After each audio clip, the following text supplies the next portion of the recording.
Hello friends, welcome to my channel Roman test. বন্ধুরা, আজকে আমি তোমাদের শেখাবো লেমন সেজমি চিকেন। বিকেলবেলায়, সন্ধেবেলায়, বেশ আড্ডায় এই ধরনের লেমন সেজমি চিকেন পকোড়া খেতে কিন্তু দুর্দান্ত লাগে। প্রথমে আমি চিকেনগুলোকে দেখো ছোট ছোট পিস করে নিচ্ছি, যেরকম তোমরা বাজার থেকে নিয়ে এসে এরকমভাবে ছোটো ছোটো পিস করে নেবে।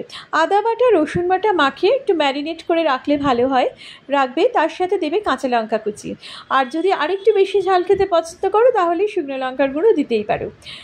এইবার আমি এটাতে একটু গোলমরিচ গুঁড়ো দিয়ে দিয়েছি। এরপরে এইটা ম্যারিনেট করে রাখবে কিছুক্ষণ। এইটা মোটামুটি ধরো ওই পনেরো মিনিট মতন ম্যারিনেট করে রাখলে খুব ভালো হয়। আরেকটি দিয়ে দেবে স্বাদ মতন আর কি, স্বাদ অনুযায়ী নুনটা দিয়ে দেবে। স্বাদ অনুযায়ী নুন দেওয়ার পরে এইটা জাস্ট রেখে দাও ম্যারিনেট করে। এরপর দেবে লেবুর রস। লেবুর রসটা মাথায় রাখবে যে একটা গোটা লেবু লাগবে, লেবুর রসটা দিয়ে দেবে।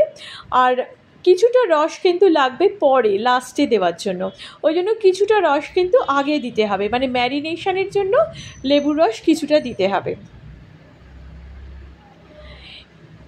এই রান্নাটা ভীষণ ভালো লাগে খেতে। আর মানে এই টুকটাক স্ন্যাক্স এইরকম যখন আমাদের মনে হয় যে না, আমরা মানে সবসময় চিকেন পকোড়া একই রকম ভালো লাগে না, এটা একটু অন্য রকম, অন্য স্বাদে। আর এই স্বাদটা তোমরা ট্রাই করে দেখে আমায় কমেন্ট করে জানিও।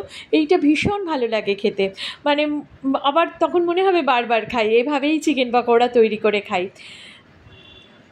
তো এবারে আমি লেবুর রসটা দিয়ে দিলাম। এরপরে আমি দিয়ে দেব ময়দা। দেখো এর উপরে আমি ময়দা আর সামান্য কর্নফ্লাওয়ার দিয়েছি। এই ময়দা আর কর্নফ্লাওয়ার মিশিয়ে আমি কিন্তু এখানে কোনো রকম কোনো জলের ব্যবহার করিনি, এটাই কোনো ব্যাটার হবে না, জাস্ট এইটা শুকনো শুকনো গায়ে মাখা হবে। এই গায়ে মাখা হতে হতে এইটা চিকেন আর ওই ম্যারিনেটের যে জলটা, সেই জলটাতেই কিন্তু গায়ে লেগে যাচ্ছে। এইবার তুমি কড়াতে সাদা তেল দাও, দিয়ে এবারে চটপট ভেজে তুলতে হবে। প্রথমে লো ফ্লেম করে দেবে যাতে ভালো করে, কারণ চিকেনটা কাঁচা ছিল সেই জন্য লো ফ্লেম করবে।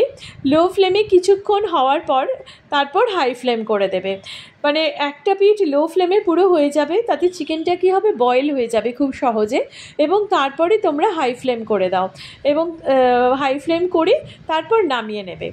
নামিয়ে নেওয়ার পর মানে বেশ এপিট ওপিট যখন ভাজা হয়ে গেছে, আরেকটা কথা, আমি এখানে ছোটো বাচ্চারা খাবে বলে আমি এখানে শুকনো লঙ্কার গুঁড়ো দিইনি, তোমরা শুকনো লঙ্কার গুঁড়ো দিতে পারো, তখন এটার কালারটা একটু চেঞ্জ হয়ে যাবে।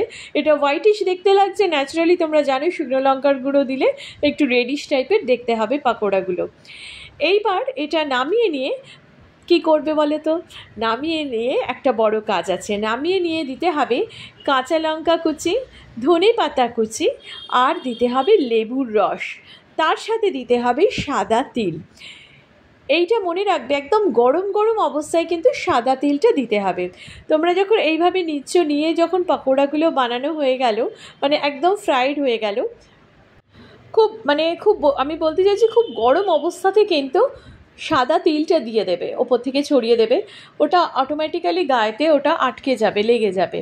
এরপর দিয়ে দেবে ওই যেরকম বললাম ধনেপাতা কুচি, কাঁচা লঙ্কা কুচি, আর অবশ্যই লেবুর রস, সেটা মাস্ট। মানে একটা ম্যারিনেট করার সময় লেবুর রস দিতে লাগবে, আর একটা যখন পুরো পকোড়া রেডি, সব কিছু রেডি, মানে রেডি টু সার্ভ, তখন লেবুর রসটা কিন্তু ওপর থেকে দিয়ে দেবে, দিয়ে তারপরে তুমি সার্ভ করো। কেমন লাগলো ভিডিওটা কমেন্ট করে জানিও, প্লিজ সাবস্ক্রাইব করো। টাটা।